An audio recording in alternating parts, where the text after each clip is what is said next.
Black Star Network is here. I'm real revolutionary right now. Support this man, Black Media. He makes sure that our stories are told. Thank you for being the voice of Black America, Roland. Stay black. I love y'all. All momentum we have now, we have to keep this going. The video looks phenomenal. See, there's a difference between Black Star Network and Black-owned media and something like CNN. You can't be Black-owned media and be scared. It's time to be smart. Bring your eyeballs home. You dig?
Today is Tuesday, March 7, 2023. Coming up on Roland Martin Unfiltered, streaming live on the Black Star Network. Family members say the 4 Black Americans kidnapped in Mexico crossed the border for one of them to have a medical procedure, a tummy tuck. 2 of them are dead. 2 have been found after the FBI offered $50,000 for their information to where they are. Folks, they went to Matamoros, and this thing ended up deadly. We'll give you more of those details as well. Senate Majority Leader Chuck Schumer blasts Fox News and Tucker Carlson for their outright lies regarding January 6th. We'll play for you what Schumer had to say. He's calling Fox News actions dangerous and unforgivable.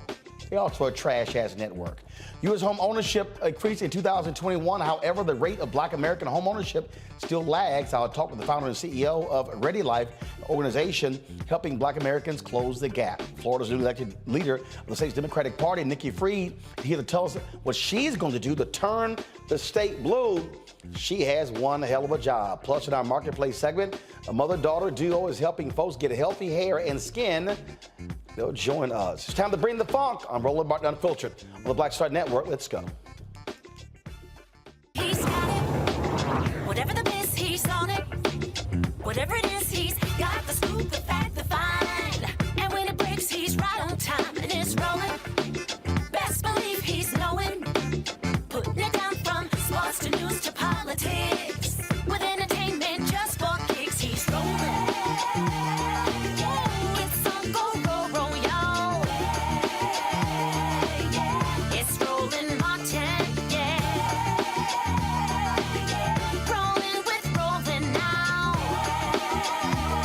He's funk, he's fresh, he's real, the best, you know he's Roland Martin now.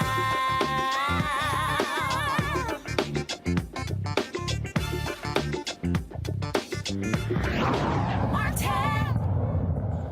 2 African Americans in Mexico are dead. 2 have been found. One is one of those found injured. They were kidnapped on Friday when they went there to Matamoros, where one of them was trying to get a tummy tuck. Folks, this is video showing them being kidnapped on Friday. The 4 individuals, folks, Latavia Tay McGee, Shai Woodard, Zendo Brown, and Eric James Williams, again, traveled to Mexico from South Carolina for a tummy tuck procedure. The mother of one of them said she told her daughter, do not go, but she said it was going to be safe. But they ran into the Gulf cartel, which dominates Matamoros. The U.S. State Department has advised Americans not to travel to the Mexican state due to the risk of crime and kidnapping. And the FBI got involved, had a $50,000, notice out, information leading to where they were. They partnered with Mexican law enforcement agencies as well. Again, 2 of the 4 have been killed. 2 have been found. My panel, Dr. Mustafa Santiago Ali, former senior advisor for environmental justice at the EPA, Dr. Candace Matthews, statewide vice chair, Texas Coalition of Black Democrats, Dr. Larry J. Walker, assistant professor, University of Central Florida. Candace, I want to start with you. There are a number of people who travel to Mexico and other countries to get medical procedures. I know somebody who went to Turkey for their veneers. Folks go to Mexico for plastic surgery. You got Brazilian butt lifts. We can go on and on and on. We're talking about going to a place here where folks went for a tummy tuck. 2 are now dead. You know what, Roland, let me tell you something. You have people that always go to Mexico for different surgery procedures, as well as veneers, as well as gastric bypass and things of that such. And normally what they would do, they'll have them to where they would travel with an actual medical bus that would take them to the medical hospital, then also take them to for them to get their medical procedure. But what happened on that specific video was horrid. And it was horrific. That video pretty much pushed me over the edge to the fact where I don't even want to go to Mexico, okay? Because, one, what I'm interested in at this point right now, what is it that the U.S. is going to do? What type of plan do they have in place to retrieve our brothers and sisters?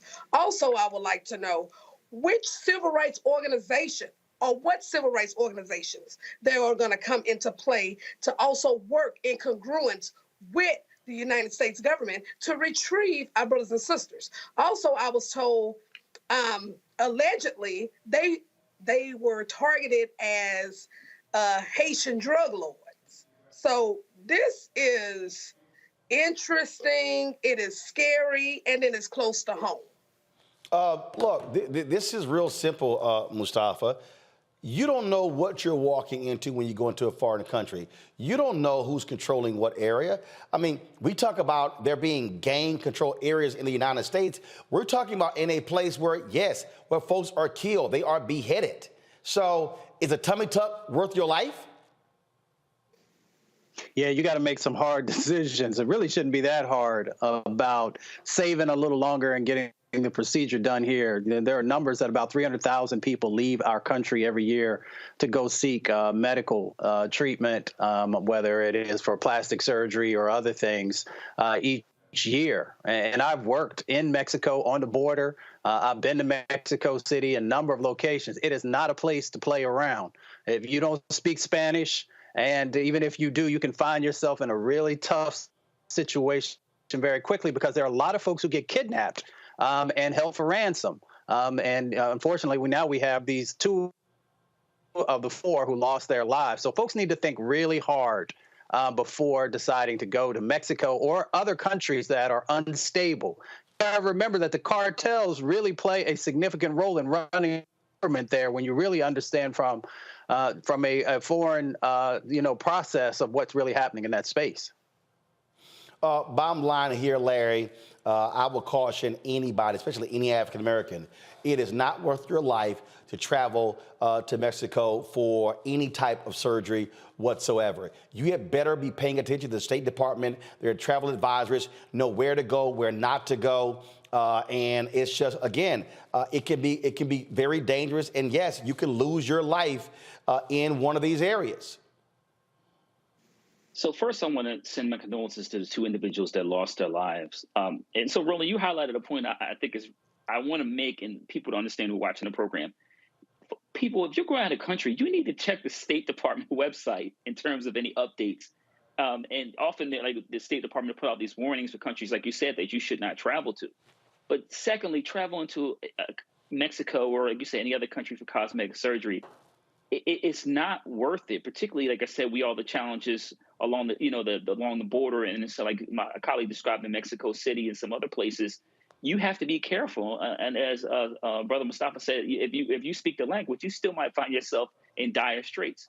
So we need to make sure we use common sense here. And if the individuals were warned, if it was somebody in my family, I would tell them that this is not in your best interest to go to get cosmetic surgery, and particularly, like I said, Mexico. But it costs 2 individuals their lives. 2 other individuals are permanently scarred, and then the family members have to deal with this tragedy for the rest of their lives. Indeed. So certainly our condolences. But folks, do not put your life, don't play Russian roulette with your life if you're running out trying to get one of these surgeries. I mean, this should be cautious, a caution flag to anybody who is thinking about this very issue. And so, again, it is a huge problem. When we talk about people traveling places for medical procedures, we'll discuss that next right here on Roland Martin Unfiltered on the Black Star Network.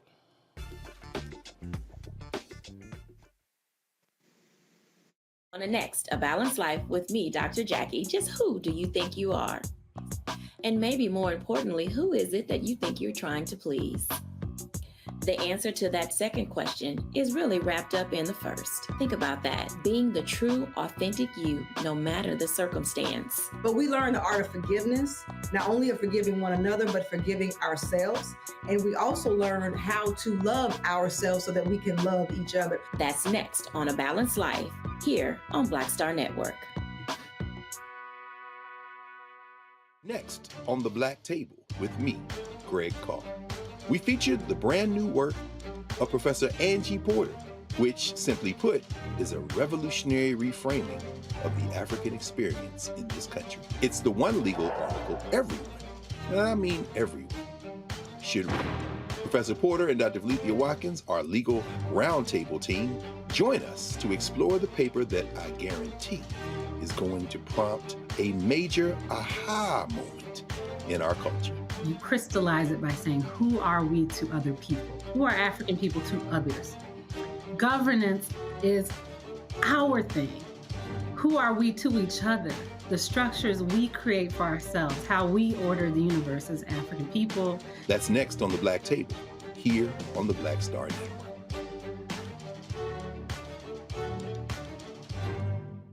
I'm Deborah Owens, America's Wealth Coach, and my new show, Get Wealthy, focuses on the things that your financial advisor and bank isn't telling you, but you absolutely need to know. So watch Get Wealthy on the Black Star Network.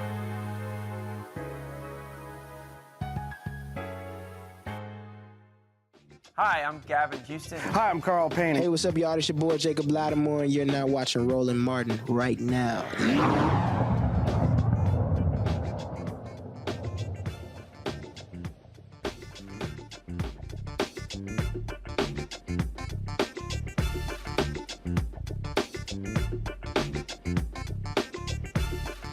Patients Beyond Borders, an organization that helps find medical care in other countries, says up to 1 million U.S. citizens travel each year for medical procedures in other countries. For Americans, Mexico is the most popular destination. Patients can save up to 70% on procedures. Joining me now from Baltimore, Natasha Murphy, the Director of Public Health at Center for American Progress. Glad to have you on the show. Really, Natasha, what this points to is a fundamental problem with the American healthcare system when people are forced to travel to other countries to get medical procedures. Yes, and thank you so much for having me, Roland. Truly a pleasure to join you and your viewers tonight. As you mentioned, you have Americans who are traveling in droves to foreign nations to seek healthcare services. And the primary driver behind that is the cost of services here in the U.S. So you have individuals who are uninsured, underinsured, or even those with insurance who know that to seek more affordable care, they have to leave our nation's borders and visit countries like Mexico and Costa Rica to get the healthcare services that they need. And as I say, I mean, we're talking about just all types of procedures, and we're not talking about a place like Canada. I mean, again, I know somebody who went to Turkey for veneers. Yes. And it, like you said, Roland, it is a mix of elective procedures, necessary procedures, as well as some of the cosmetic work. People are willing to travel the hundreds of thousands of miles to seek care that is more affordable because they know that they can't afford it here in the U.S. And so when we talk about, what are some of the other countries we're talking about beyond Mexico? Sure. So one of the most popular destinations, in addition to Mexico, are places like Costa Rica.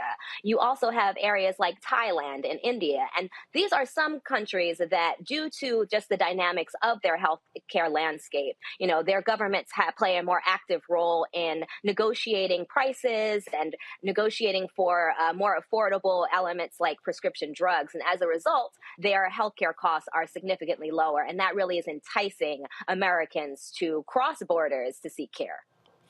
So from a congressional standpoint, state standpoint, is anyone trying to do anything about this? Because obviously we've heard these folks two lost their lives. Other people have actually died getting various procedures in other countries because you don't have the same standards that you do here in the United States. Absolutely. Oftentimes, the cost of medical tourism can be your life, which is much higher a price than necessary. And so our lawmakers at the federal and state level do recognize that affordability is a primary concern for their residents and for their voters. And so potentially impactful reforms that have been explored at the federal and state level include policies and bills that would limit surprise medical billing and prevent some of the severe medical debt that we've seen in this country. In addition, there's been a huge push to advance transparency requirements that would inform residents and consumers up front about the costs of their healthcare services before they seek them. And that's been incredibly impactful in just providing people with the information that they need to know ahead of time. And then finally, it is critical that we expand access to affordable and comprehensive health coverage. Individuals should have access to insurance that they can afford and that covers the litany of health services that they need. All right. Natasha Murphy with Center for American Progress. We appreciate it. Thanks a lot. Thank you. Folks, on Friday, President Joe Biden recognized an African-American member of the military whose paperwork had been lost Well, we know how that goes. In fact, they denied opportunities for many African Americans to receive the nation's highest award. Paris Davis, a retired colonel, United States Army, again was recognized for conspicuous gallantry. This was a ceremony that took place on Friday. My fingers for battle. He is my loving God and my fortress, my stronghold, my deliverer, my shield, in whom I take refuge. Ladies and gentlemen, please join me as we mark this very special occasion in prayer. Almighty God, author of liberty and champion of the oppressed, I praise you for the life, heroic leadership, and distinctive service of your humble servant, Colonel Retired Paris D. Davis. Our Army has always counted on our leaders to be fully committed to our nation's ideals, to our Army values, and to all the soldiers under their command. Colonel Davis is a warrior leader who demonstrated what it looks like under the most challenging of conditions. We are humbled and inspired by Colonel Davis's example. In the moments that mattered most to those with him, from the Operational Detachment Alpha 321 5th Special Forces Group Airborne and the Army of the Republic of Vietnam 83rd Regional Force Company with him on that day of battle in 1965, your servant displayed uncommon fortitude and courage and the willingness to sacrifice his own life to save others. The men under his charge looked to him for leadership, and by your strength, he delivered. As Colonel Davis rightly receives our nation's highest military award for valor in action, for distinguishing himself by acts of gallantry above and beyond the call of duty, I humbly ask that his legacy not be defined by this moment or the receiving of this medal, but may the legacy of this medal and the rich history it bears be further evidenced and enriched by the character, selflessness, and heroism of Colonel Davis. And may his life, which has been marked by a commitment to you and a sacred commitment to all that freedom-loving people cherish and hold dear, serve as a continued beacon of inspiration for all who witness today's activities and learn of his courageous actions under fire. Finally, may this ceremony serve as a testament of hope for the world's oppressed and as a terrible warning to the oppressor, because our nation still has men and women like Colonel Davis in our ranks, across our military services, who stand ready to step into the breach. We thank you, O Lord, for this reality. It is in your most holy name I pray.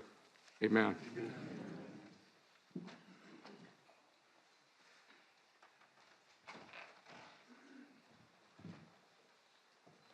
Please be seated.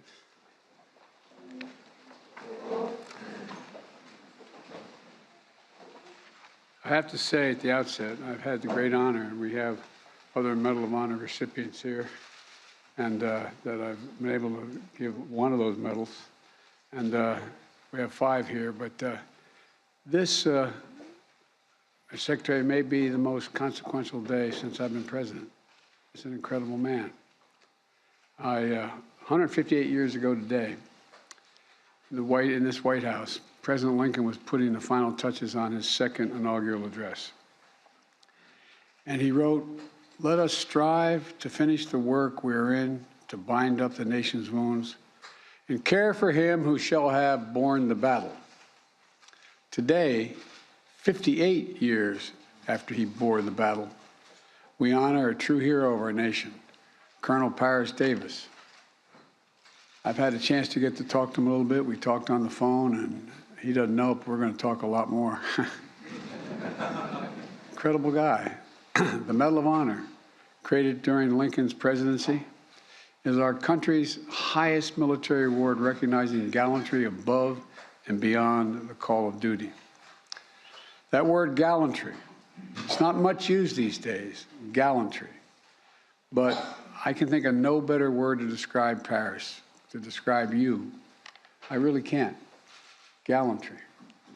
And everyone here feels exactly the same way. That includes Secretary Austin and Secretary McDonough and Secretary of the Army Warmoth and the Vice Chairman Grady and General McConville, Representative Byer. Where's Representative Byer? Thank you. Thank you for pushing this a little bit. Appreciate it. For joining us. A lot of these corporations or people that are running stuff push black people if they're doing a certain thing. What that does is it creates a butterfly effect of any young kid who, you know, wants to leave any situation they're in, and the only people they see are people that are doing this. So I gotta be a gangster, I gotta shoot, I gotta sell, I gotta do this in order to do it. And it just becomes a cycle. But when someone comes around and is making other, we don't, you know, they don't want to push it or put money into it. So that's definitely something I'm trying to fix too, is just show there's other avenues. You don't gotta be a rapper, you don't gotta be a ball player, you can be a country singer, you can be an opera singer, you can be a damn whatever, you know? Showing the different avenues, and that is possible, and it's hard for people to realize it's possible until someone does it.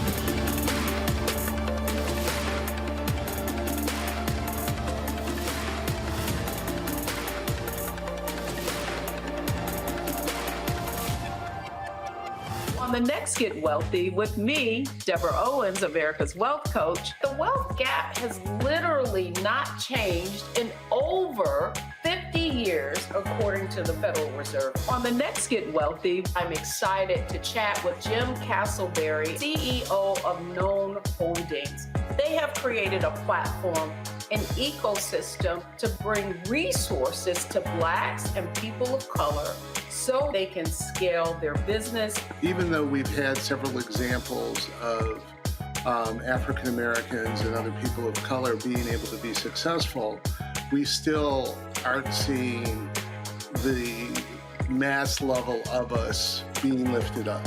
That's right here on Get Wealthy, only on Black Star Network. Yo, it's your man Deion Cole from Blackish, and you're watching Roland Martin, Unfiltered. Stay woke. Today. Now, as many of you know, Paris will be the first to tell you that he hates the word I, that it was his team who served and his team who sacrificed. So today, I'm truly honored to welcome one of those teammates, Ron Dice. Where's Ron? Ron.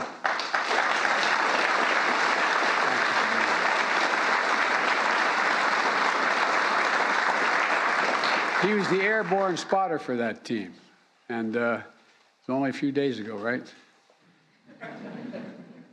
I also want to thank previous Medal of Honor recipients who are here, who joined us to recognize their brother-in-arms, Leroy Petrie, William Swenson, Melvin Morris, Matthew Williams, and Earl Pumley. Stand up, guys.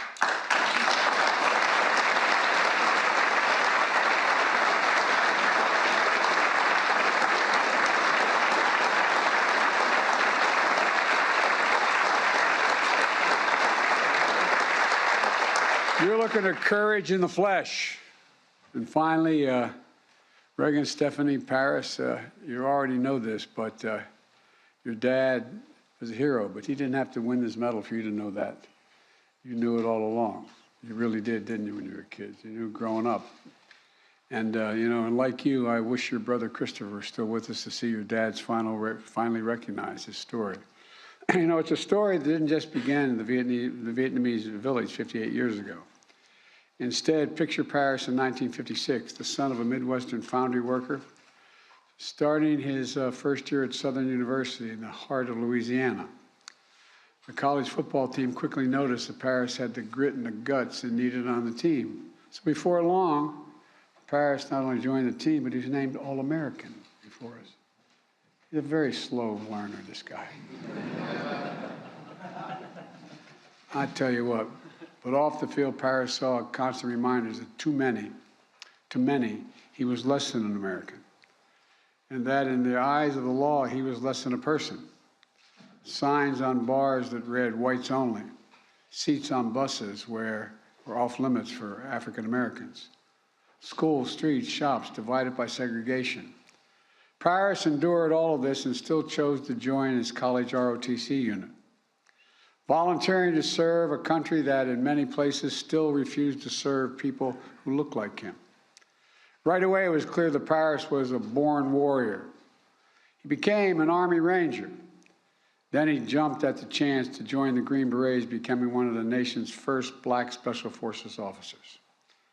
Paris liked the Green Berets because they were elite.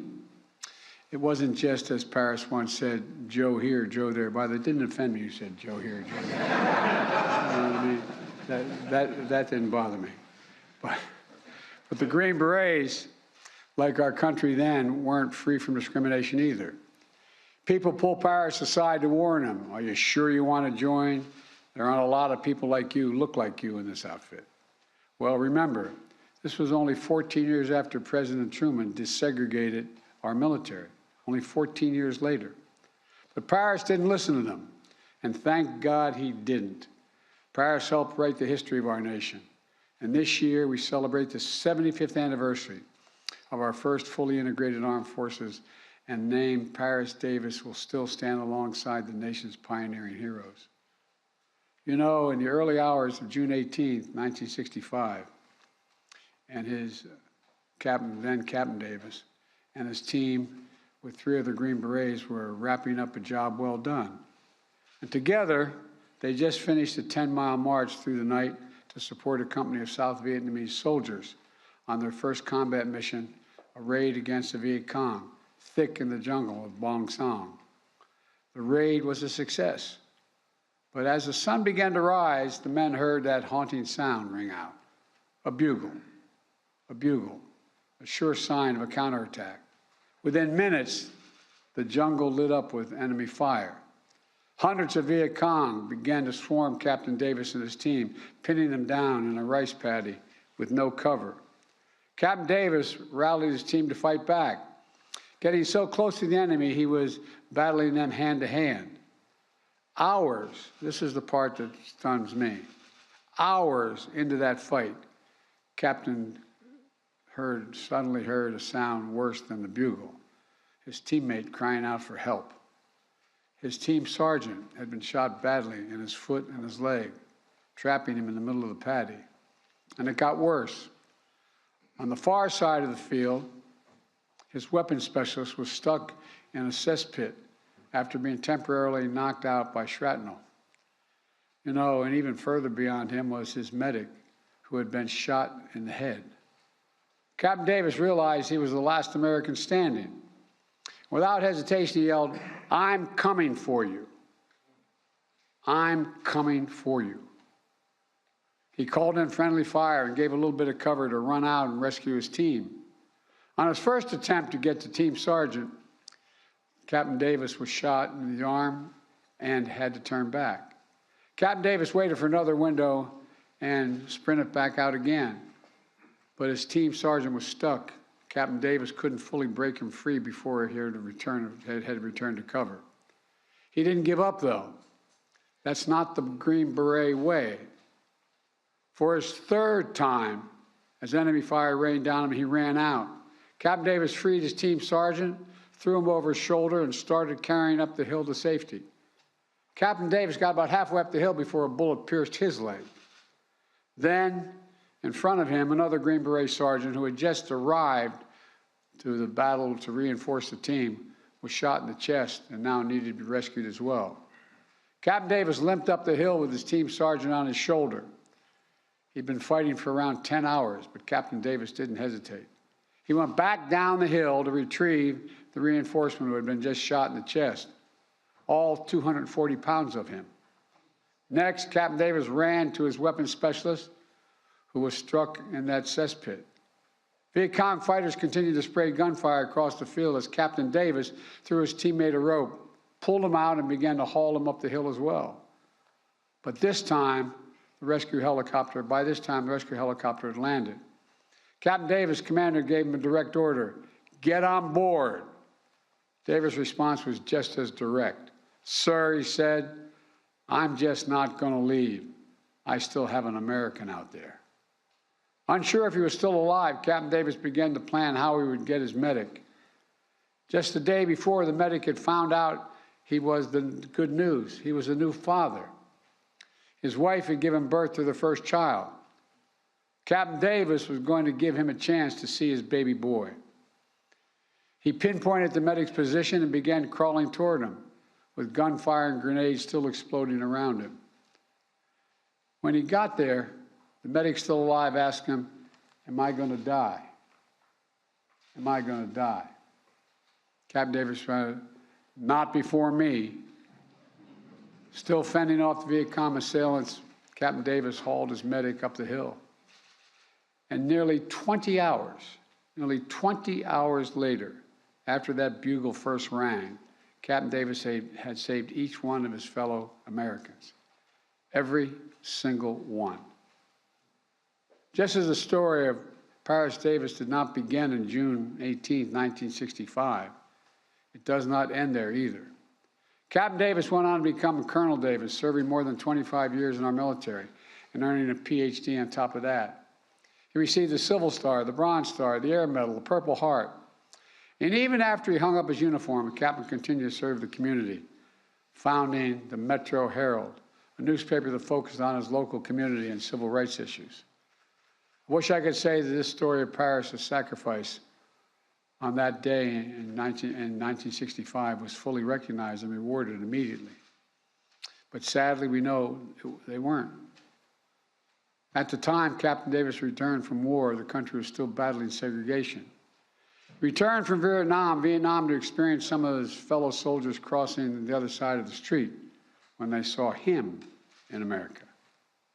And although the men who were with him on that June day immediately nominated Captain Davis to receive the Medal of Honor, somehow the paperwork was never processed. Not just once, but twice.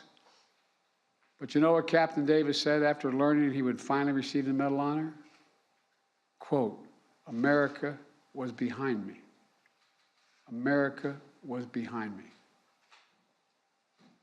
He never lost faith, which I find astounding.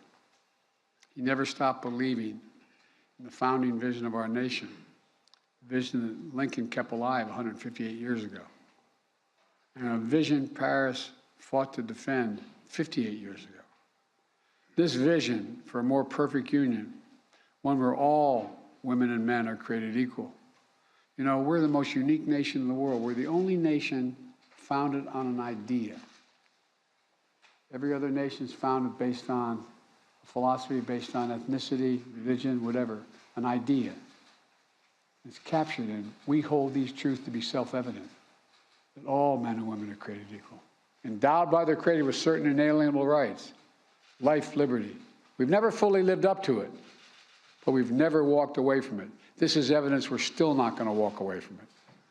Look, folks, we never ever walked away from our troops who dare all and give all to our nation. Paris, you are everything this medal means. I mean everything this medal means. And look, you're everything our generation aspired to be. You're everything our nation. Horrific scene, a white nationalist rally that descended into deadly violence. White people are losing their damn minds.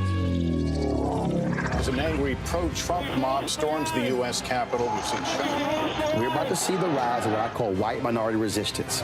We have seen white folks in this country who simply cannot tolerate black folks voting. I think what we're seeing is the inevitable result of violent denial. This is part of American history. Every time that people of color have made progress, whether real or symbolic, there has been what Carol Anderson at Emory University calls white rage as a backlash. This is the rise of the Proud Boys and the Boogaloo Boys. America, there's going to be more of this. Here's all the Proud Boys, Dave. This country is getting increasingly racist in its behaviors and its attitudes because of the fear of white people. The fear that they're taking our jobs, they're taking our resources, they're taking our women. This is white fear.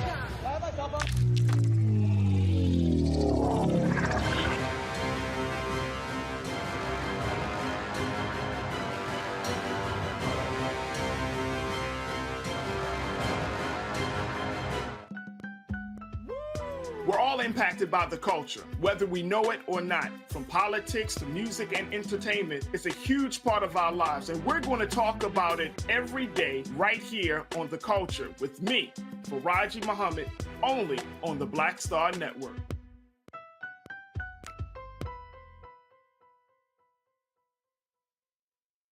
What's up, y'all? I'm Will Packer. Hello, I'm Bishop T.D.J. What up, Lana Well, and you are watching Roland Martin Unfiltered.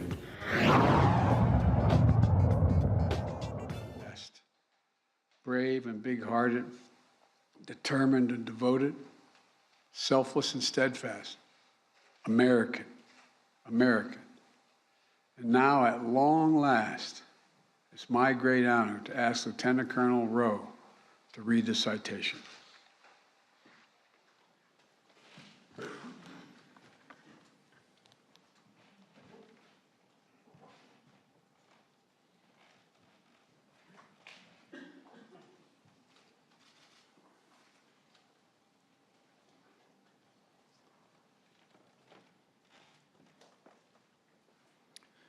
The President of the United States of America, authorized by Act of Congress, March 3, 1863, has awarded in the name of Congress the Medal of Honor to Captain Paris D. Davis, United States Army, for conspicuous gallantry and intrepidity at the risk of his own life above and beyond the call of duty. Captain Paris D. Davis, Commander, Detachment A321, 5th Special Forces Group Airborne, 1st Special Forces, distinguished himself by acts of gallantry and intrepidity above and beyond the call of duty while serving as an advisor to the 883rd Regional Force Company, Army of the Republic of Vietnam, during combat operations against an armed enemy in the vicinity of Bong Son, Republic of Vietnam, on June 17 through 18, 1965. Captain Davis and 3 other U.S. Special Forces advisors accompanied the Vietnamese 883rd Regional Force Company on its first combat mission, a daring nighttime raid against a Viet Cong regional headquarters housing a superior enemy force. Captain Davis' advice and leadership allowed the company to gain the tactical advantage, allowing it to surprise the unsuspecting enemy force and kill approximately 100 enemy soldiers. While returning from the successful raid, the Regional Force Company was ambushed and sustained several casualties. Captain Davis consistently exposed himself to the hostile small arms fire to rally the inexperienced and disorganized company. He expertly directed both artillery and small arms fire, enabling other elements of the company to reach his position. Although wounded in the leg, he aided in the evacuation of other wounded men in his unit, but refused medical evacuation himself. Following the arrival of air support, Captain Davis directed artillery fire within 30 meters of his own position in an attempt to halt the enemy's advance. Then, with complete disregard for his own life, he braved intense enemy fire to cross an open field to rescue his seriously wounded and immobilized team sergeant. While carrying the sergeant up a hill to a position of relative safety, Captain Davis was again wounded by enemy fire.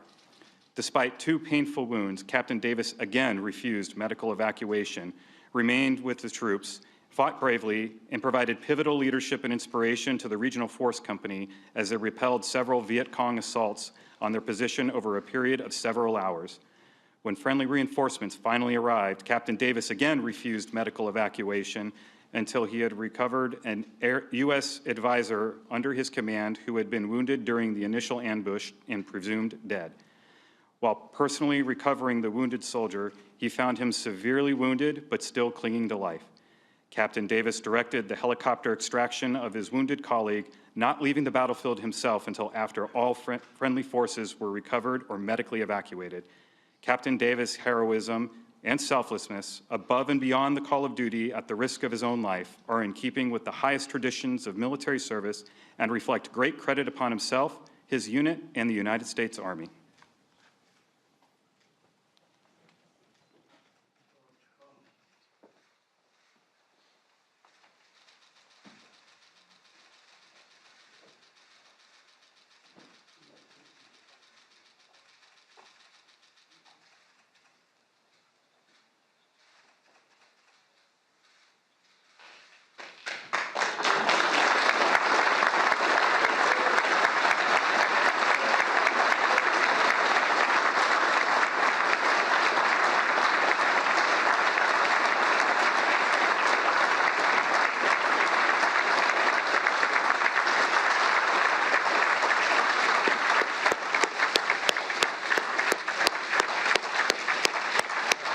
Mustafa wanted to show that full ceremony not only because he is our Alpha Phi Alpha fraternity brother, but also because, look at this, go to my iPad, please.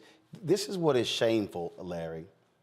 He was immediately recommended for the Medal of Honor, but the paperwork was lost twice.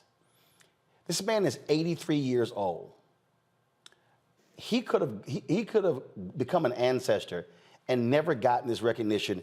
And this is the reality of the racism that we face. And the reality is there have been a couple of others that President Biden has honored that have been, that were delayed in receiving the highest honor because of racism in the U.S. military. Yeah, it's interesting because when listening to this story, and I had a chance to watch it live, is I'm reminded of all these movies that I see, all these military movies that I see, but many of them don't depict these kind of experiences for African Americans that risk their lives multiple times on the battlefront and save the lives of their comrades. And Roland, you're right. It's tragic when we talk about this history of racism, and then all of our family and friends who've served and honorably served in the U.S. military. This particular story is tragic, as you said. He could have very well have not been honored while he was still among us. So I'm glad, give a shout out to President Biden and the White House for honoring him. It's decades too late. And unfortunately, this is a story we hear too many times in terms of African Americans that have fought for this country and been brave in terms of the level of bravery, but not be recognized at that time. So hopefully we're hoping the military has evolved and changed over the years. And congratulations to the colonel. Well deserved, and as you said, I'm proud. He makes me proud to be an Alpha man. It's just again, here you are, an African American, Mustafa. You literally put your life on the line, and racists still don't give a damn and deny this man 60+ years his rightful honor.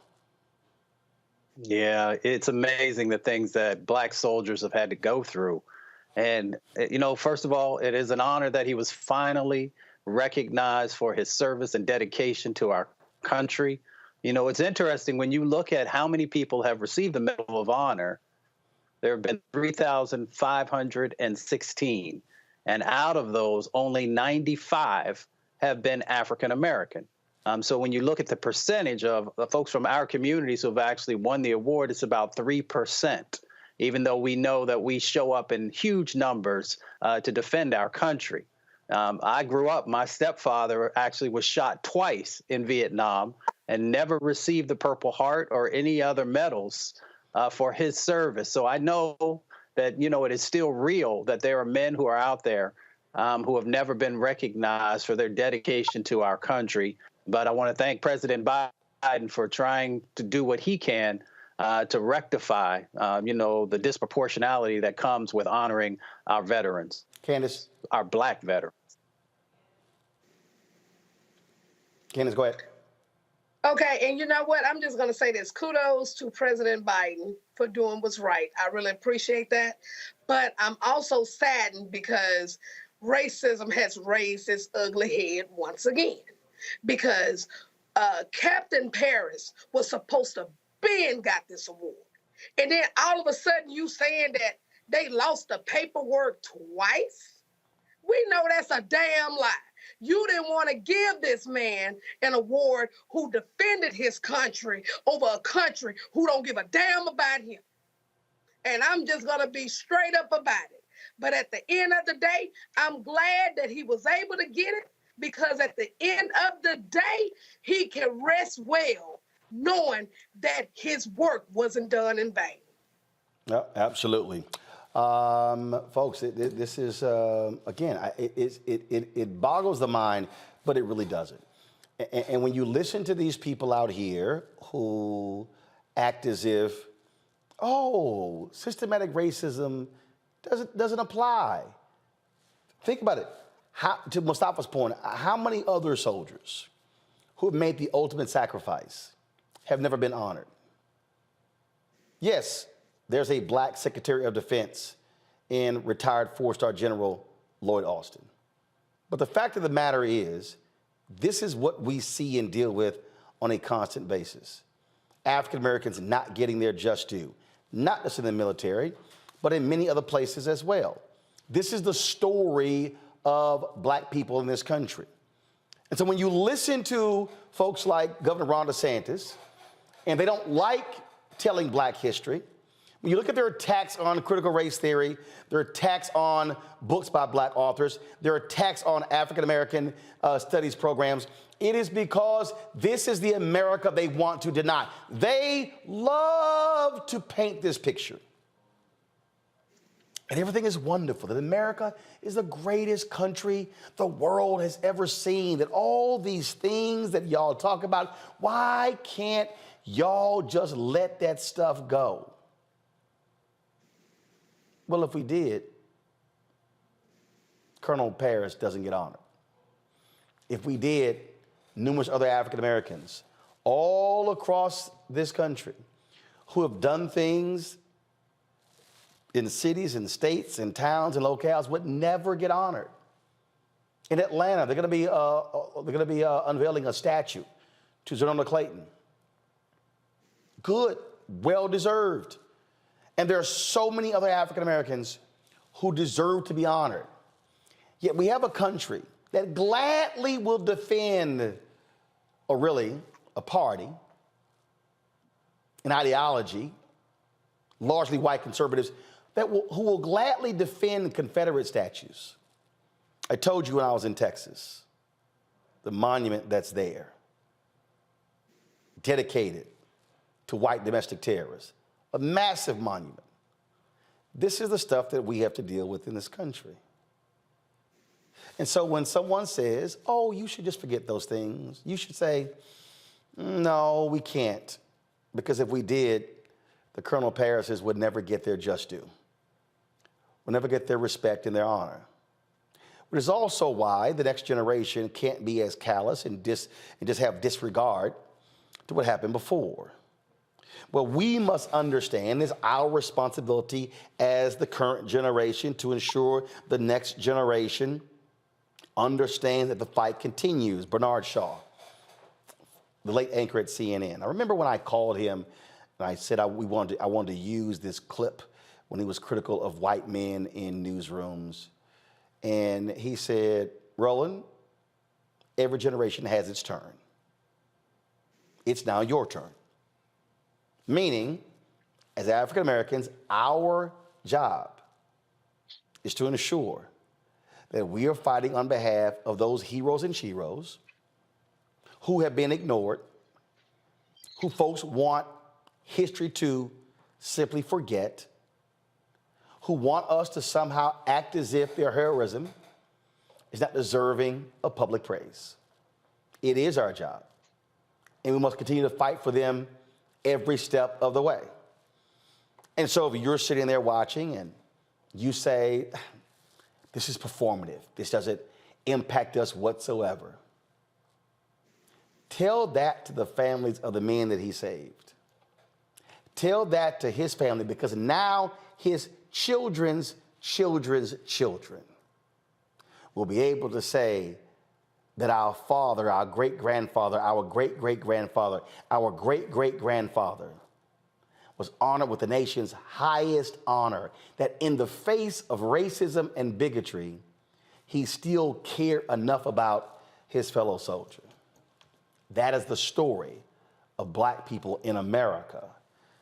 And yes, black history is American history, whether the racists today want to admit it or not.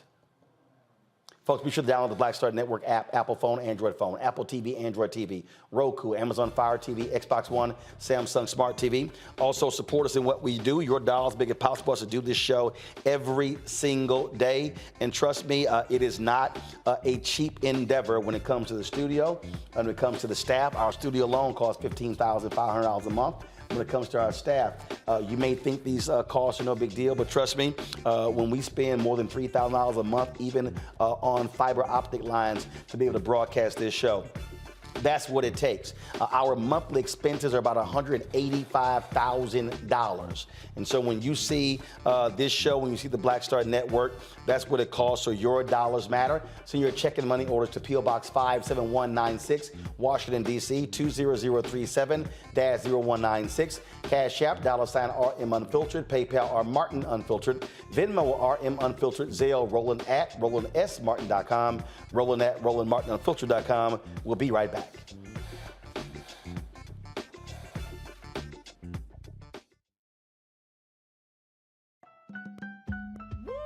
We're all impacted by the culture, whether we know it or not. From politics to music and entertainment, it's a huge part of our lives, and we're going to talk about it every day right here on The Culture with me, Faraji Muhammad, only on the Black Star Network. Pull up a chair, take your seat. The Black Tape with me, Dr. Greg Carr, here on the Black Star Network. Every week, we'll take a deeper dive into the world we're living in. Join the conversation only on the Black Star Network.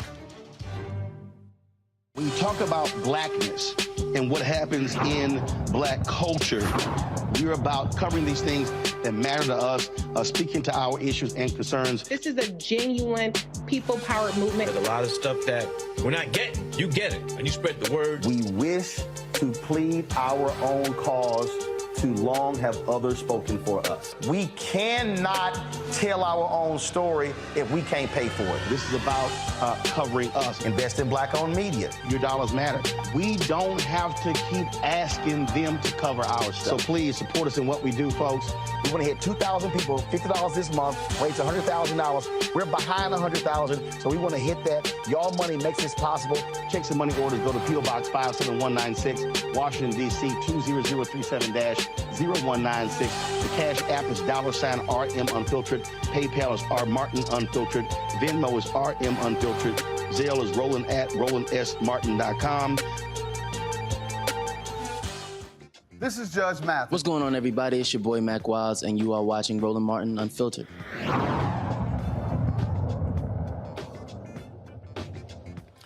I don't even know why we continue to call Fox News Fox News. They are not a news organization. They are an absolute propaganda machine. Now, if you want any further evidence, last night, white nationalist Tucker Carlson literally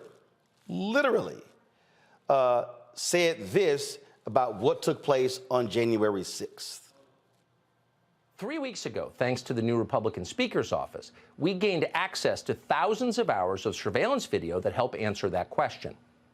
The January 6th committee had access to this very same tape and watched much of it. But as we're about to show you, committee members lied about what they saw and then hid the evidence from the public as well as from January 6th criminal defendants and their lawyers. That is unforgivable. Whatever you think of Speaker Kevin McCarthy, he rectified that crime, and we are grateful that he did. Before we show you the tape, a few words on the process. Our producers had unfettered access to the Capitol surveillance video. Neither the Speaker's office nor our bosses at Fox News interfered in any way with our investigation. Of the 40,000 or so hours of tape, most of it turned out to be irrelevant, static shots of empty rooms, in some cases far from the Capitol itself. To find relevant videotape, our producers were given use of Capitol computers with advanced mapping software. That made it easy to find what we were looking for. What we didn't have was access to facial recognition software, and that was significant. For more than 2 years, we have wondered why some in the crowd that day who seemed to be inciting violence were never indicted for it. We assumed these were federal agents of some sort. We still assume that. And in fact, there were many examples of behavior we saw in those tapes that didn't seem to make sense. Y'all, this fool literally said folks were just taking tours. They were just walking through the Capitol, no big deal. There was no violence. Senate Majority Leader Chuck Schumer had the same expression that I have right now. And he said this today on the floor of the Senate. Mr. President, last night, millions of Americans tuned in to one of the most shameful hours we have ever seen on cable television. With contempt for the facts, disregard of the risks, and knowing full well he was lying to his audience, Fox News host Tucker Carlson ran a lengthy segment last night arguing the January 6th Capitol attack was not a violent insurrection. By diving deep into the waters of conspiracy and cherry-picking from thousands of hours of security footage, Mr. Carlson told the bold-faced lie that the Capitol attack, which we all saw with our own eyes, was somehow not an attack at all. He tried to argue it was nothing more than a peaceful sightseeing tour. Can you imagine? A nonviolent demonstration, a perfectly fine and appropriate instance of people expressing their opinion. I, so many others who were here in the Capitol, and millions of Americans are just furious with Tucker Carlson and Kevin McCarthy today. Many of my staff were here at the Capitol on January 6th. Their lives were put in danger, as were the lives of many of my colleagues, as well as police, maintenance staff, reporters, countless others. At one point, I was within 30 feet of the rioters. One of them, I was told, shouted out, "Let's get him," before my detail pulled me away and we ran in the other direction. To say January 6th was not violent is a lie pure and simple. I don't think I've ever seen a primetime cable news anchor manipulate his viewers the way Mr. Carlson did last night. I don't think I've ever seen an anchor treat the American people and American democracy with such disdain. And he's going to come back tonight with another segment. Fox News should tell him not to. Fox News, Rupert Murdoch, tell Carlson not to run a second segment of lies. You know it's a lie. You've admitted it's a lie. And Speaker McCarthy is every bit as culpable as Mr. Carlson. Speaker McCarthy's decision to share security footage with Fox looked like a mistake from the very beginning. But after last night, it looks like a disaster. Speaker McCarthy has played a treacherous game by catering to the hard right. He's enabled the big lie and has further eroded away at our precious democracy. When people don't believe elections are on the level, that's the beginning of the end of this bold experiment in democracy that has gone on for more than 200 years. It's all the more shameful because Speaker McCarthy knows precisely what kind of customer Mr. Carlson is. He's not surprised by this outcome. What a low point for Speaker McCarthy. What a low point for Fox News. As reporting on the Dominion lawsuit shows, Mr. Carlson had no problem admitting behind the scenes that the big lie is pure garbage. When Sidney Powell went on the air to push the stolen election narrative, Mr. Carlson told fellow anchor Laura Ingraham that Sidney Powell is lying. His words by the deposition. Mr. Carlson's own producer texted him that, quote, "I don't think there is evidence of voter fraud that swung the election." They know full well they've been lying, and they're doing it anyway. We all, Americans of all types and stripes and corners of this country, Democrats, Republicans, independents, need to take a stand and call out Mr. Carlson's conduct for what it is, a dangerous, unforgivable attempt to destabilize our democracy and rewrite the history of the worst attack on our Constitution since the Civil War. It's an insult to every police officer who was on the scene that terrible, fearful day. It's an insult to the memory of every single person who perished in connection to the attack, especially to the memory of Brian Sicknick. Nonviolent? Ask the Sicknick family.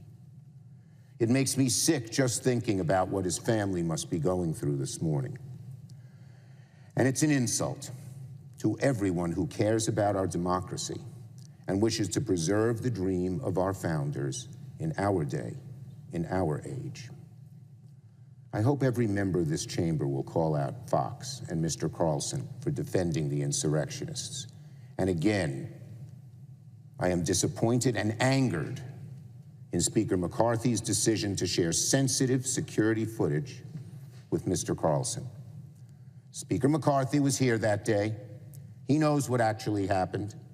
His staff and members suffered like everyone else, but he chose cheap political expediency over truth and preservation of democracy. I condemn Mr. Carlson for siding with the enemies of democracy. I strongly condemn Speaker McCarthy's actions and fiercely oppose his decision to share this footage with Carlson. I urge Fox News to order Carlson to cease propagating the big lie on his network and to level with their viewers about the truth behind the efforts to mislead the public. Conduct like theirs is just asking for another January 6th to happen. Bottom line here, Mustafa, we are dealing with a shameful organization that purposely lies to people. Shame on Rupert Murdoch, shame on Fox News CEO Suzanne Scott, and every single one of the executives.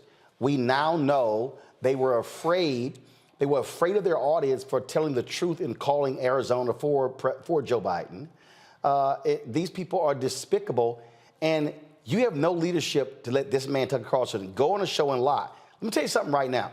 I got 5 shows on the Black Star Network. If any host of mine on the Black Star Network did a show and purposely lied, I would tell them, you're either going to apologize or you're fired.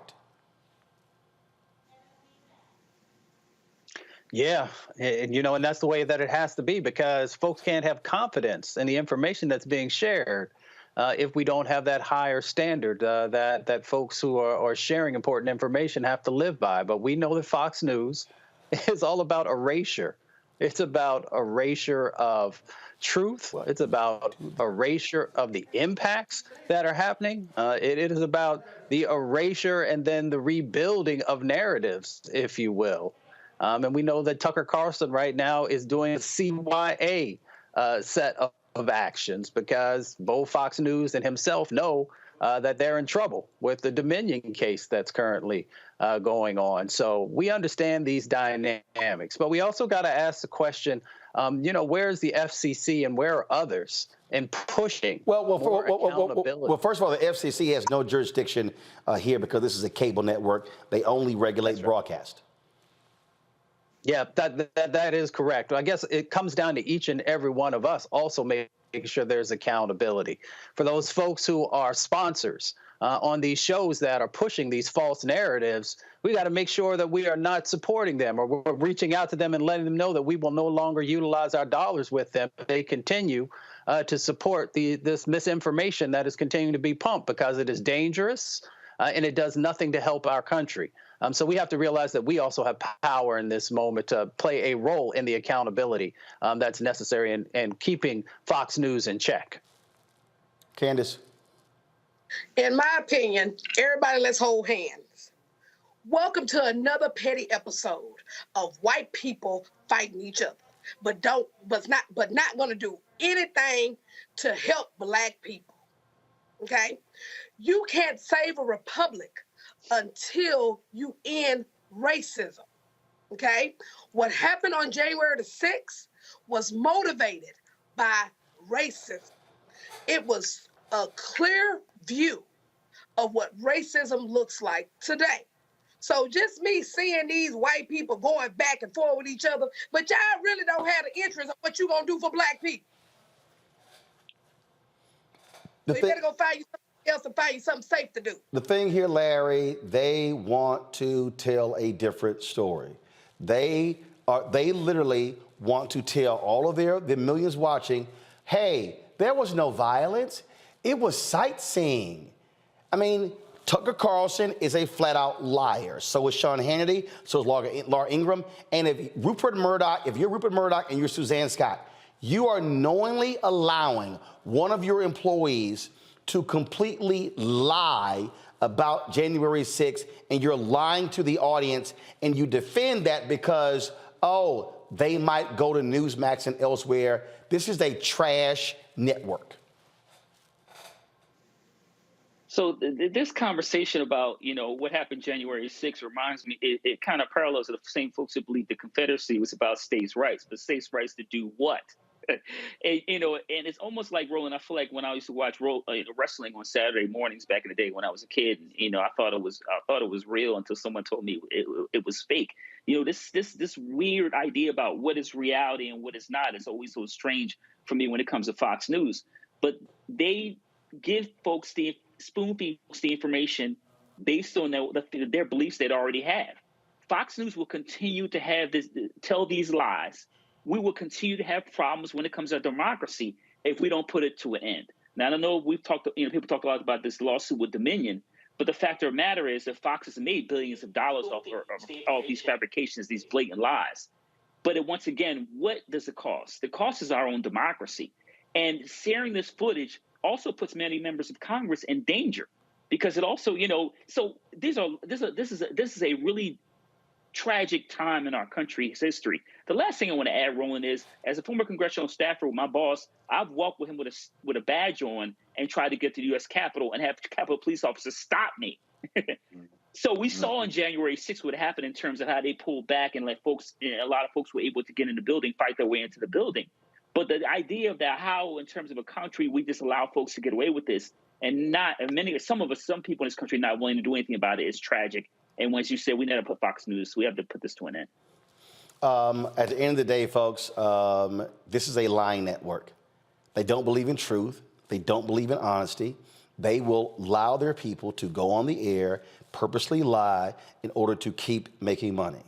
When y'all see people come on this show, people like, oh my God, Roland, you were too tough on Philip. You were too tough on the sister who was pro-life. This is very simple. I do not allow people to come on this show and lie. And if you lie, Republican, Democrat, black, white, don't matter, I'm going to stop you, I'm going to check you, and I'm going to gut you. Because what I cannot allow is for my audience, this is when you have respect for the audience. I cannot allow any person watching or listening to this show to hear something and go, well, Roland never said anything. He didn't push back, so therefore it must be true. In the case of Fox, and I'm not going to call them Fox News, in the case of Fox, Suzanne Scott, the CEO, Rupert Murdoch, Lachlan Murdoch, his son, they are purposely allowing their on-air talent to go on the air and lie to the public, to knowingly lie. They are sanctioning it because they want to keep making money. They do not want to lose conservative viewers to Newsmax or One American News or the rest of these other conservative outlets. When you sacrifice the truth, how dare you challenge anybody else when it comes to being honest and having integrity? Fox News has literally no integrity, no morals, no values, no conviction. All they care about is money. And we must call it for what it is. Got to go to break. We come back. We'll talk black home ownership and what is being done to close the gap. We've never had black home ownership above 50%. My next guests believe they can help make that happen. You're watching Roland Martin Unfiltered on the Black Star Network. Back in a moment. A lot of these corporations or people that are running stuff push black people if they're doing a certain thing. What that does is it creates a butterfly effect of any young kid who, wants to leave any situation they're in, and the only people they see are people that are doing this. So I gotta be a gangster, I gotta shoot, I gotta sell, I gotta do this in order to do it. And it just becomes a cycle. But when someone comes around and is making we don't, they don't want to push it or put money into it. So that's definitely something I'm trying to fix too, is just show there's other avenues. You don't gotta be a rapper, you don't gotta be a ball player. You can be a country singer, you can be an opera singer, you can be a damn whatever, showing the different avenues. And that is possible, and it's hard for people to realize it's possible until someone does it.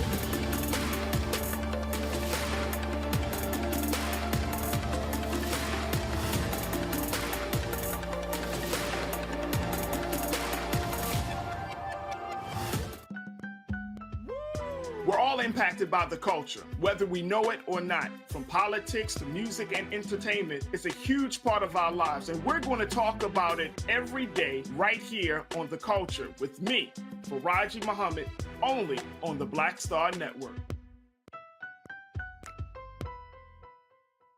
On the next, A Balanced Life with me, Dr. Jackie, just who do you think you are? And maybe more importantly, who is it that you think you're trying to please? The answer to that second question is really wrapped up in the first. Think about that. Being the true, authentic you, no matter the circumstance. But we learn the art of forgiveness, not only of forgiving one another, but forgiving ourselves. And we also learn how to love ourselves so that we can love each other. That's next on A Balanced Life, here on Black Star Network. Hi, everybody. This is Jonathan Nelson. Hi, this is Cheryl Lee Ralph, and you are watching Roland Martin, Unfiltered.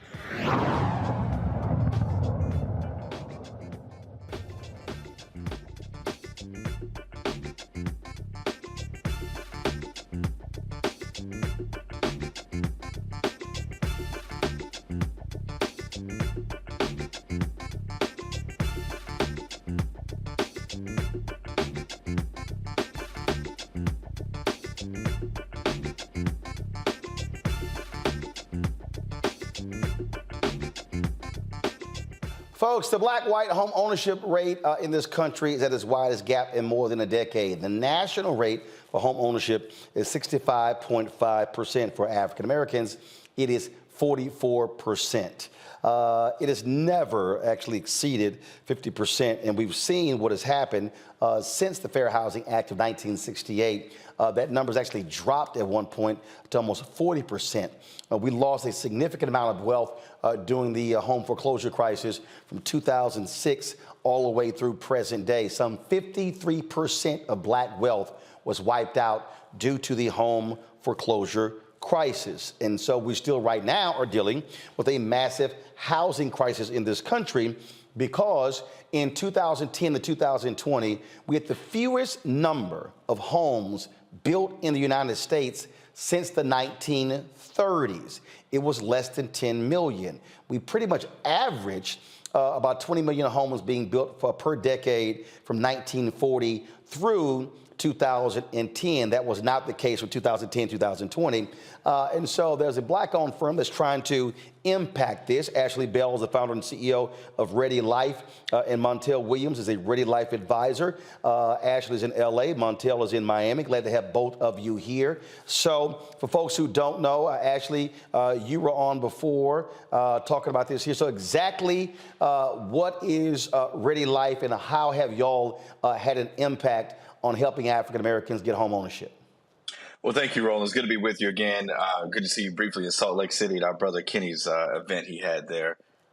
Just always good to be in conversations around uplifting our folks. And Ready Life is at the heart of helping us just rethink what we've been through. And when you think about credit scores, most people, Roland, are going to sit here and say, you know, well, credit scores are the only way to get a mortgage. My credit is the barrier. But the reality is that credit scores weren't invented until 1981. There was a world without credit scores. They have not always been in our lives. But what we've seen with credit scores are that they've been the source of black mental health challenges, people feeling ashamed by these three digits, people feeling like these three digits control their entire life. And the reality is that we believe that you can qualify for a home by your rent payment primarily instead of your credit score. And so, look, in Atlanta, the average rent in Atlanta is $1,530. The average mortgage in Atlanta is $1,538. So there's an $8 difference between owning and renting. Yep. But the person who's renting is paying it every month, but they don't create the equity and create the wealth. That's what we're trying to change. Montel, what people have to understand, we had all of these banks complaining about toxic assets. We all remember 2007, 2008, and that whole period. When we bailed them out, shored up their bottom lines, they held onto those homes, then sold them to private equity. So part of the reason why we're in a housing crunch today is because private equity owns so many homes, and they're forcing people to rent. To Ashley's point, I mean, there are people who literally are paying more money to rent than it costs to actually have a mortgage. And you would think that policymakers will be trying their best to make some changes to get folks to own, because when people own, they actually have a different mentality about their street, their neighbor, their street, their block, their neighborhood. Absolutely right. I mean, and you just said it, policymakers have determined that maybe it's not time for us to be as equitable as we think we're trying to be as a nation. And what we're trying to do is make sure that they keep more people who have been marginalized, keep us marginalized. But I think that that's where you got to give a big shout out to Ashley and to Ms. King for forming a group like this, which is going to allow so many more people to have a touch of that American dream, or a bite at that American dream. Ashley, what is your capacity? So first of all, for folks who don't understand how real life works, how many people are you hoping to assist each year, and explain exactly the process in terms of them, paying, how you're helping them actually own the home? So here's what we do. You can go to ReadyLife.com. You can go on the Apple Store or Android Store right now. Download the Ready Life app. Our goal is to be where you bank with us. And so we underwrite you based off of data of how you spend. So take your credit score and replace that with, you're buying gas, buying groceries, but most importantly, buying rent. How you manage cash flow is more important. If you pay your rent on time, you should be able to own a home. If your mortgage payment is equal to or less than your rent payment, we believe that you have the credit necessary to own a home. So we see you paying it because you do it through our app. You bank with us. We take that data, and then ultimately we'll be able to fund your mortgage between 6 and 9 months of data. Now, for people with bad credit, it's too many people paying these companies $59.99 a month to do credit repair and get stuff removed off your credit report. We don't cost you anything. We just take the data that you're already using and use it to your advantage. And by doing that, we're able to process you for a loan. And it's going to be in areas where there's CRA credits, because the banks need to buy credits, Consumer Reinvestment Act credits. So we're able to ultimately take these loans, and we're still going to sell them back to the banks. The difference is we take a risk on people who are renters. And then once we prove that you can pay your mortgage, then the banks will come buy the paper. But our job is to take the risk that they want. How many folks you think you'll be helping your first year? I think we'll get into a couple of thousand. I think we're going to have some target markets where the market is good. I think, if you look at, Atlanta, Houston, Dallas, Miami, places like that, the market is not as bad. People are able to, where rent and mortgages are the same. If you live in a city where rent and mortgages per square foot are the same, we're a good product for you. And I think that's where we're going to focus. Montel, this is a much different way of doing this. There's so much attention that's placed on a credit score, and we all know even how that game is played and how it's used against people. And first of all, the credit score game is just so stupid to me. Like, for instance, they tell you, to keep your credit score high, don't pay off your credit card. Well, hell, last I checked, if you didn't have debt, I would think you're the kind of person folk would want buying something, but it's actually held against you. I mean, and then of course we have no idea how the algorithm was created, and then you got 3 major bureaus, and so you might have a low score on one, mid to high on others, and then the people go, we're going to use a low score. Well, what the hell? It's a rigged game. It's absolutely ridiculous. You nailed it right on the top. It's a rigged game to make sure that people stay marginalized. This is something that, we got to start facing some facts here. As we look at America these days, we're looking at a nation that everybody's afraid of what Black people may achieve or may not achieve, and we only represent right now 11% of this country. So that means that 9 out of 10 people in this country are not Black. So we really aren't an entity, a mosque to be feared, but we are feared. And I'm glad the fact that we have Ready Life that's stepping in right now to say, you know what, we're ready to take, not a chance, but we're ready to give you the opportunity that you need. And that's what's so important about the difference of what's going on here and with, credit scores and all this other garbage. Indeed. So, Ashley, you said probably a couple thousand this year. And so what is your 5-year plan? How many people you hope to have involved and assisting with Ready Life? Yeah, so, we would love for people to sign up now, because our job is to show the banks that this is doable. So ultimately, the system is only going to work once we can prove to the banks what we already believe, that someone who pays their rent on time is going to pay their mortgage on time. So we're going to fund the first mortgages, and then eventually we're going to sell them to the banks. And once the banks realize that, hey, you're right, these renters are going to pay on time.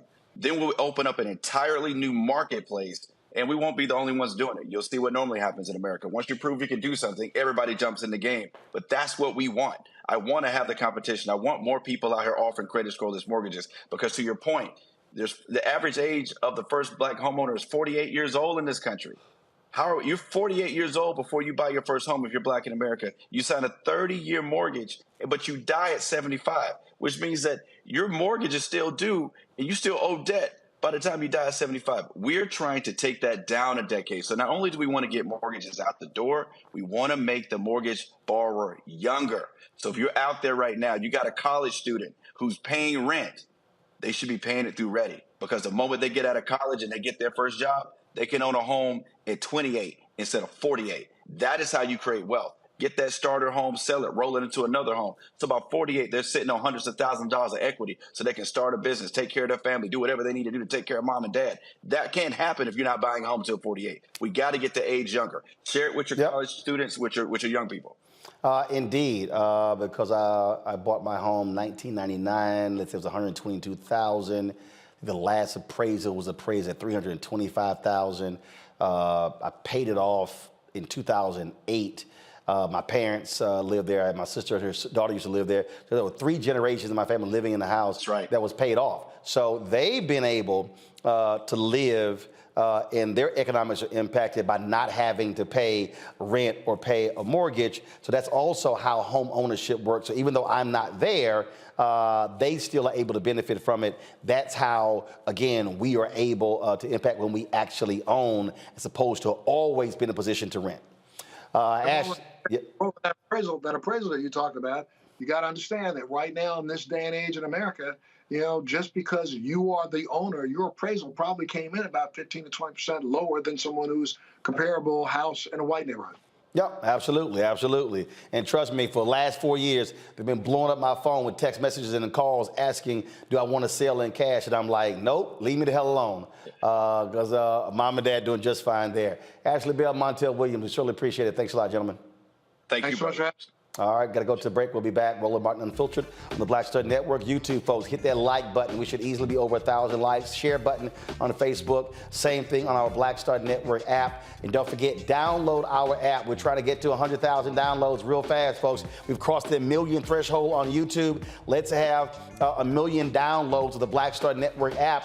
Apple phone, Android phone, Apple TV, Android TV, Roku, Amazon Fire TV, Xbox One, Samsung Smart TV. Watch us on Amazon News. You pull up Amazon Fire, you can see us streaming live 24 hours. If you have Alexa, all you got to say is, Alexa, play news from Black Star Network, and our content will be played right there. Don't forget, support us in what we do as well. Your check and money orders go to P.O. Box 57196, Washington, D.C. 20037-0196. Cash App, $RM Unfiltered. PayPal, R Martin Unfiltered. Venmo is RM Unfiltered. Zelle is Roland at RolandSMartin.com. Roland at RolandMartinUnfiltered.com. And don't forget to get a copy of my book, White Fear, How the Browning of America is Making White Folks Lose Their Minds. Get it at available bookstores. Download it on Audible. We'll be right back.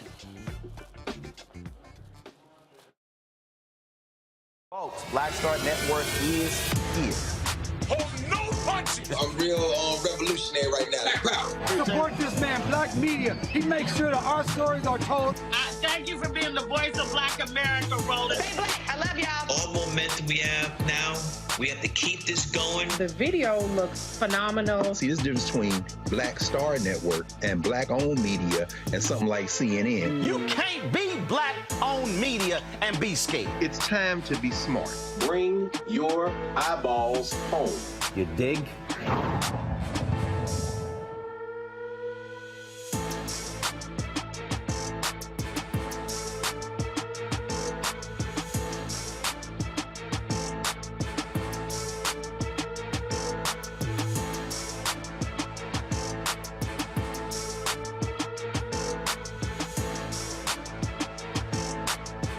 On the next Get Wealthy with me, Deborah Owens, America's Wealth Coach, the wealth gap has literally not changed in over 50 years, according to the Federal Reserve. On the next Get Wealthy, I'm excited to chat with Jim Castleberry, CEO of Known Holdings. They they have created a platform, an ecosystem to bring resources to Blacks and people of color so they can scale their business. Even though we've had several examples of African Americans and other people of color being able to be successful, we still aren't seeing the mass level of us being lifted up. That's right here on Get Wealthy, only on Black Star Network. Hey, I'm Deion Cole from Blackest. What's up? I'm Lance Gross, and you're watching Roland Martin Unfiltered.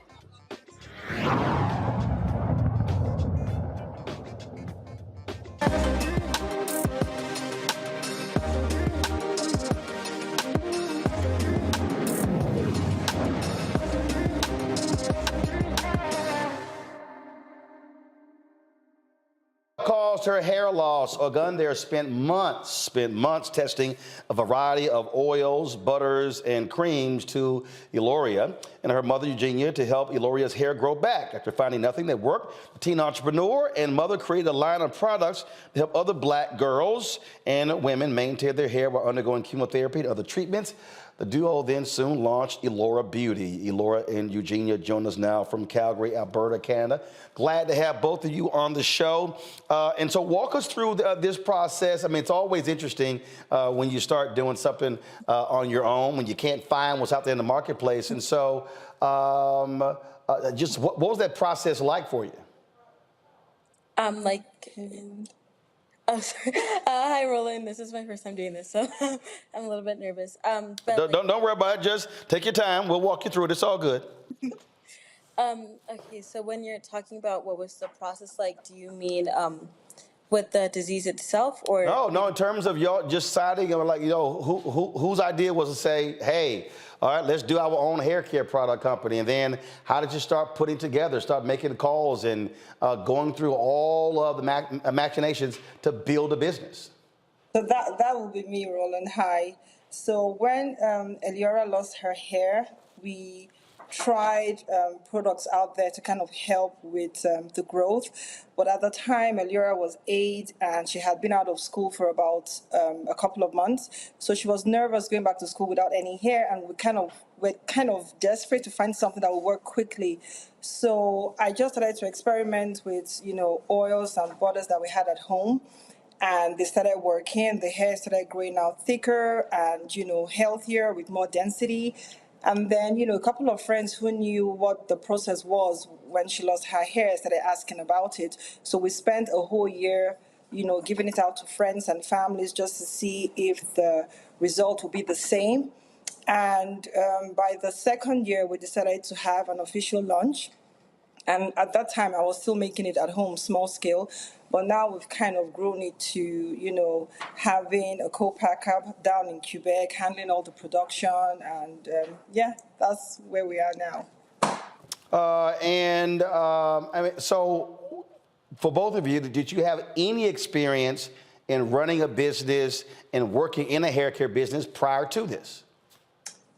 I do have another business, a cookie business, but with a hair care, no. It was just born out of a need, I would say. We needed something, and that was how we started, really.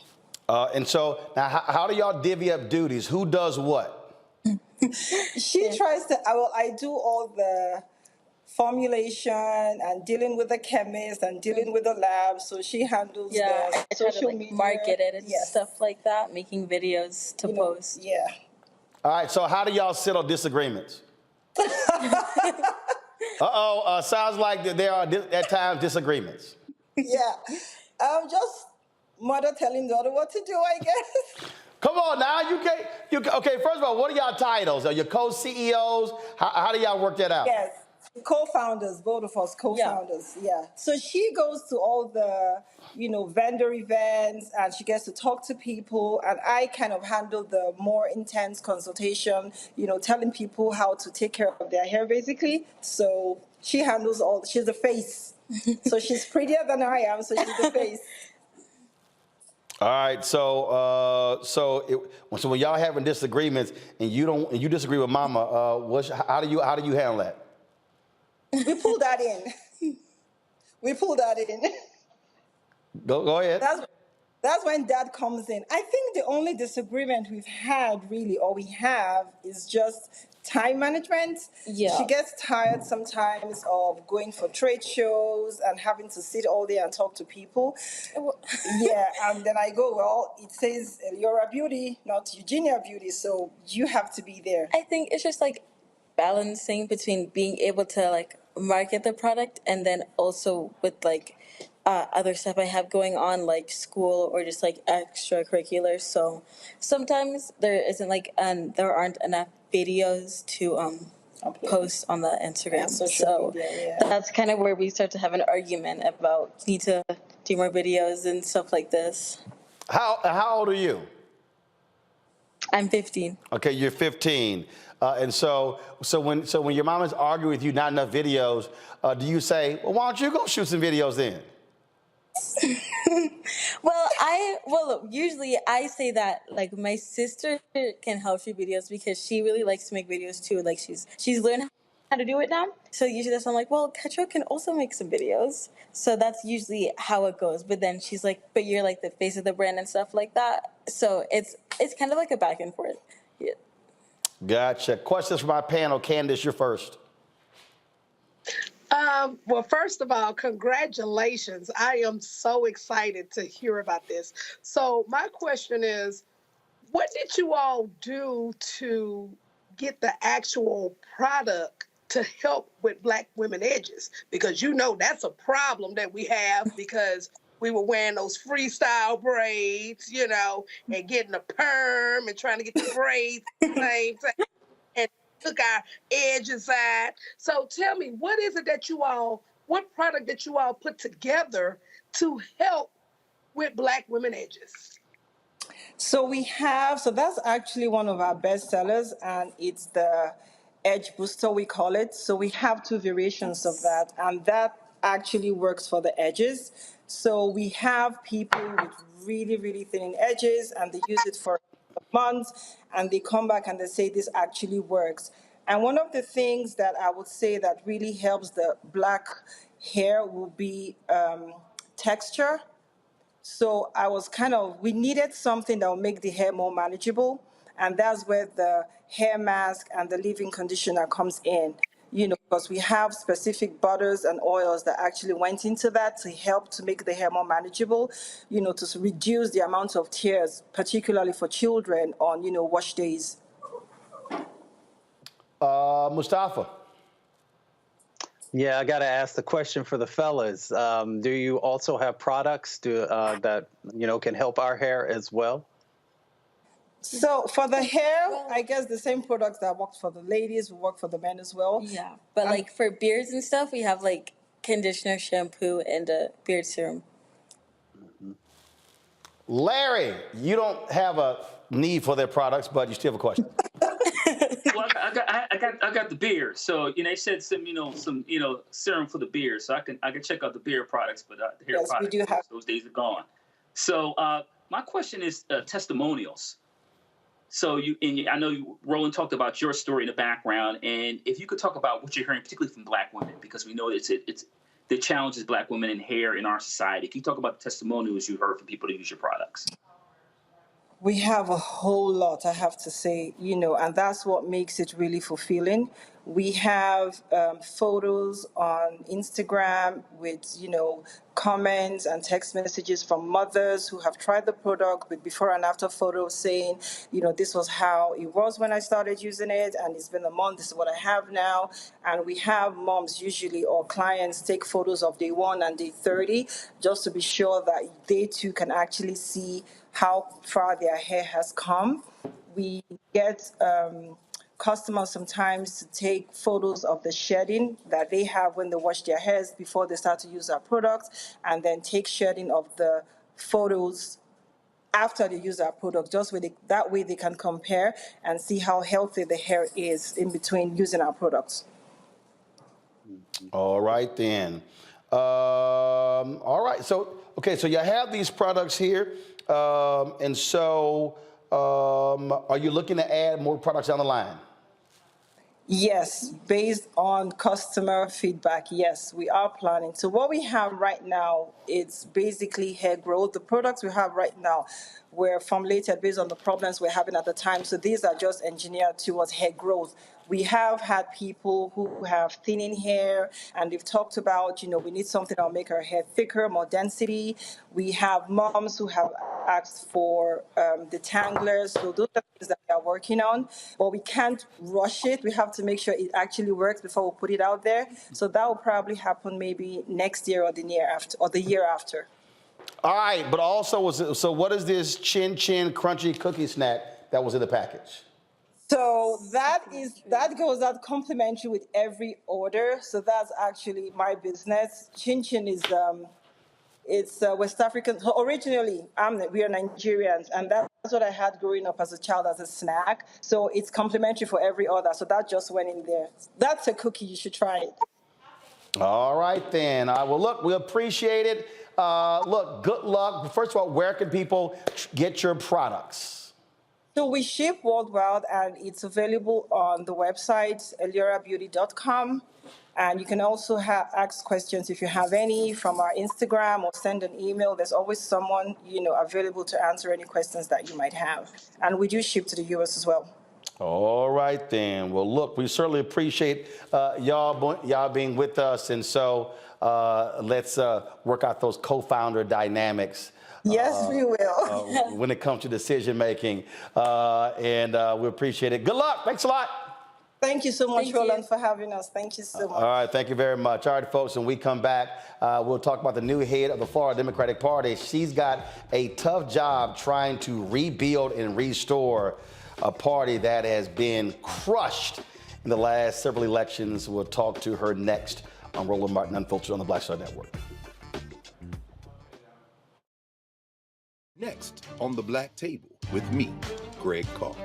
We featured the brand new work of Professor Angie Porter, which, simply put, is a revolutionary reframing of the African experience in this country. It's the one legal article everyone, and I mean everyone, should read. Professor Porter and Dr. Valencia Watkins, our legal roundtable team, join us to explore the paper that I guarantee is going to prompt a major aha moment in our culture. You crystallize it by saying, who are we to other people? Who are African people to others? Governance is our thing. Who are we to each other? The structures we create for ourselves, how we order the universe as African people. That's next on The Black Table, here on the Black Star Network.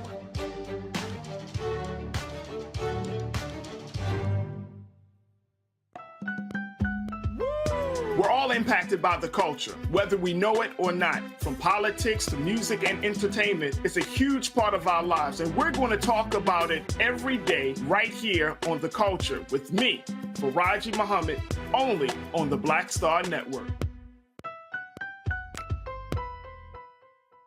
Pull up a chair, take your seat. The Black Table with me, Dr. Greg Carr, here on the Black Star Network. Every week, we'll take a deeper dive into the world we're living in. Join the conversation only on the Black Star Network. What's going on? This is Tobias Trevelyan. Hey, I'm Amber Stevens-West. Yo, what up, y'all? This is Jay Ellis, and you're watching Roland Martin Unfiltered.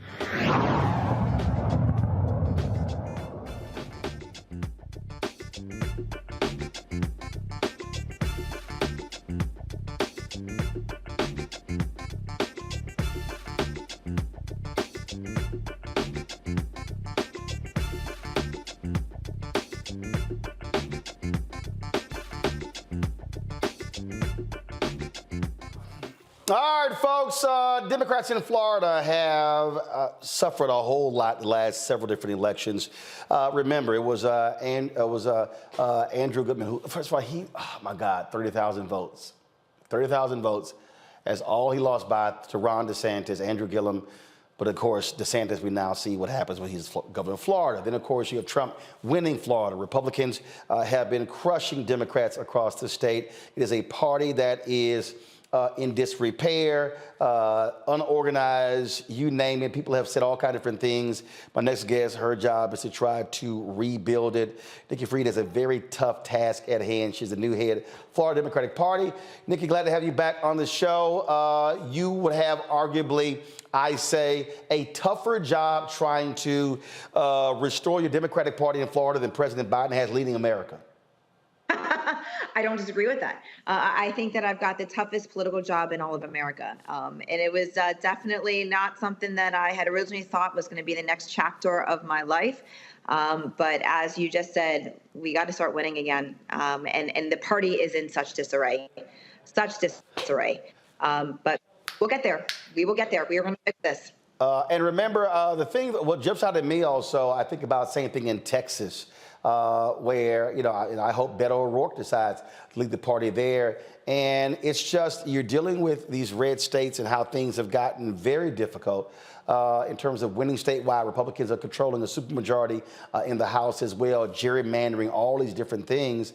And so what is your beginning step? How do you do that? How do you begin to restore and rebuild trust? When I look at the data in terms of the top 15 counties and how they vote, your blue counties, look, they're not even hitting 60% turnout, where these red counties are 65, 67, 70, 72, 75%.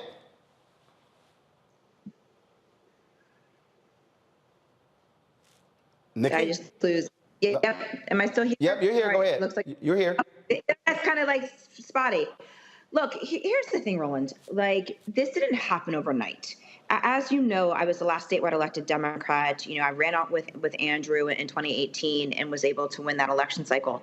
But this has been 30 years in the making. We haven't had a Democratic governor since 1994. And so what we are going to have to do now is, you're right, is completely rebuild. Rebuilding how we talk to our voters, how we deal with voter engagement, how we organize, how we communicate, how we fundraise. And so when I walked in on day one, which is now a week and 2 days, to look underneath the hood and to realize that so much is not here. Everything from fundraising to comms to how we register voters to how we make sure we have year-round organizing. And unfortunately, we every single election cycle have kept blaming this particular election cycle on whatever it is, instead of doing that self-analysis. Like, Roland, I'm not saying that Ron DeSantis won by 19 points. The Democrats lost by 19 points. And so we've got to make sure we are doing the right self-evaluation. And I just, and I apologize for being a little late today, but you know where I was? I was sitting down with our House leader, Fentress Driscoll, who is the first Black female to lead our Florida House. And so we were just talking, and that kind of conversation never used to happen with the head of the party, with our leadership in the House and the Senate. So already in week one, we are doing this differently. We are hearing from all across the state that people haven't heard from Democrats in Florida in 4 years, besides me as our Commissioner of Agriculture and a member of the Florida Cabinet. But now we're going to be lifting up diverse voices. We're going to be doing rapid responses. We're going to make sure that if we've got something going on in Florida, that we've got somebody who is directly connected to you and saying, this is our messaging from coming out in Florida. Who can you have on your show tonight to talk about what's happening in our state today? And this is what needs to happen, that Democrats need to learn how to fight back, and most importantly, also to be able to talk about the issues that are actually impacting the people every single day, not this culture war BS that DeSantis is pulling off. He's leaving our state to run for president, and we are going to be the ones who are going to be suffering from this radical agenda that doesn't gel with the everyday Floridians who can't afford their rent, who can't afford their property insurance, who can't afford, to even pay for gas and food on their plates, because the cost of living in our state has become so astronomical under this governor, and he doesn't care. Questions from our panel. Larry, you're there in Florida. I am, professor at UCF. So, question is, we talk about the Democratic Party.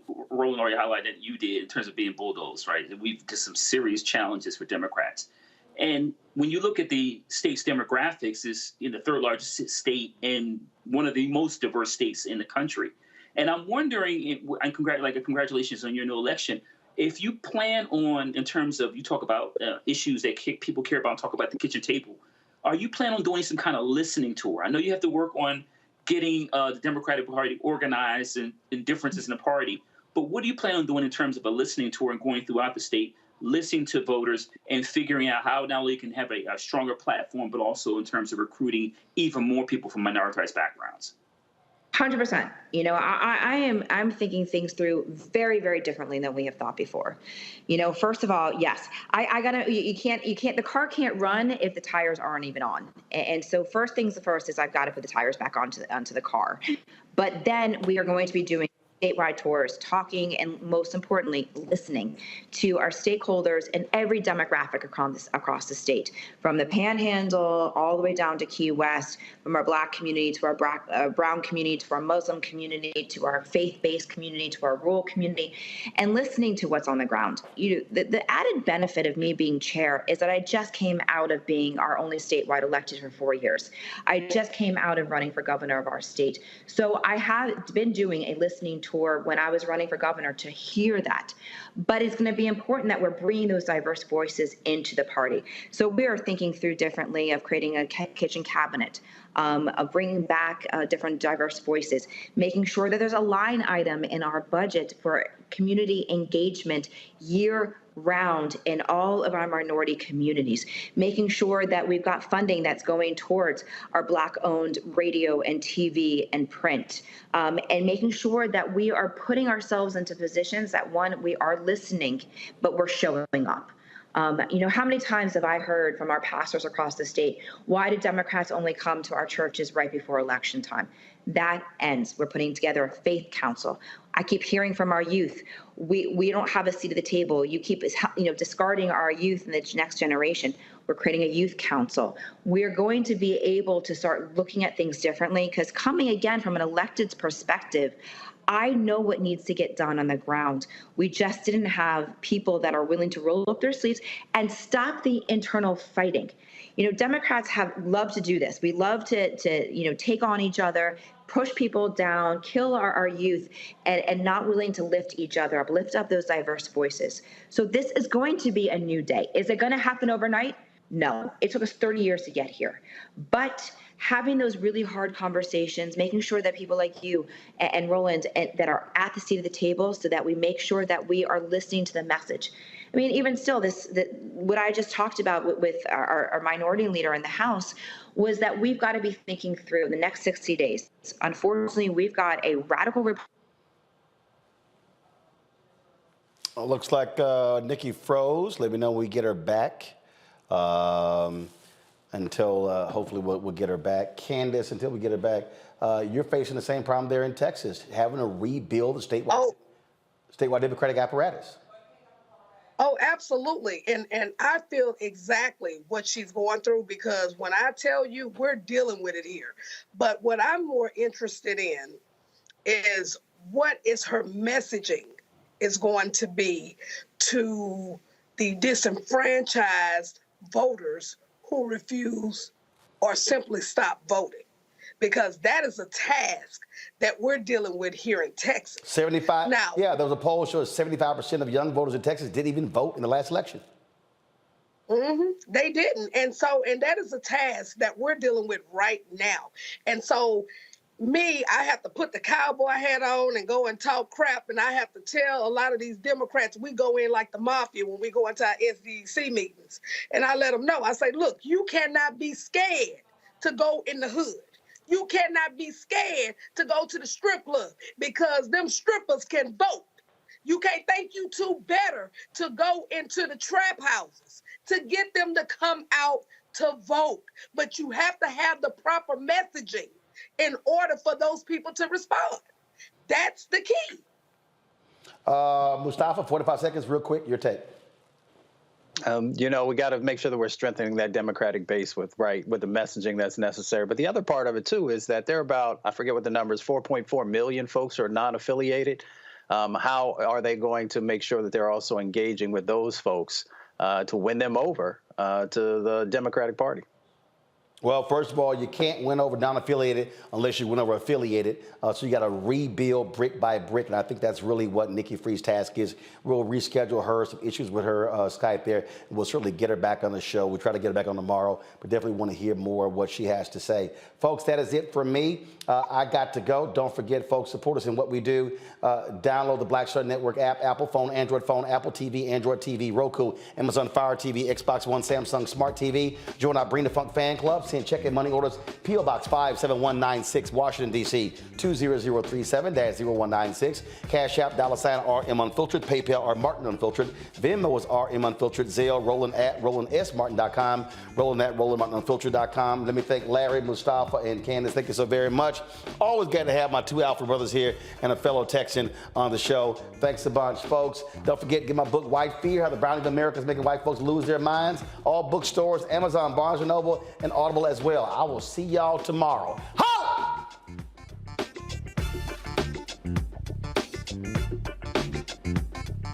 Folks, Black Star Network is here. I'm real revolutionary right now. Black power. Support this man, Black Media. He makes sure that our stories are told. Thank you for being the voice of Black America, Roland. Stay black. I love y'all. All momentum we have now, we have to keep this going. The video looks phenomenal. See, this difference between Black Star Network and black-owned media and something like CNN. You can't be black-owned media and be scared. It's time to be smart. Bring your eyeballs home. You dig? Pull up a chair, take your seat at the Black Table with me, Dr. Greg Carr, here on the Black Star Network. Every week, we'll take a deeper dive into the world we're living in. Join the conversation only on the Black Star Network. Hi, I'm Dr. Jackie Hood Martin, and I have a question for you. Ever feel as if your life is teetering and the weight and pressure of the world is consistently on your shoulders? Well, let me tell you, living a balanced life isn't easy. Join me each Tuesday on Black Star Network for A Balanced Life with Dr. Jackie.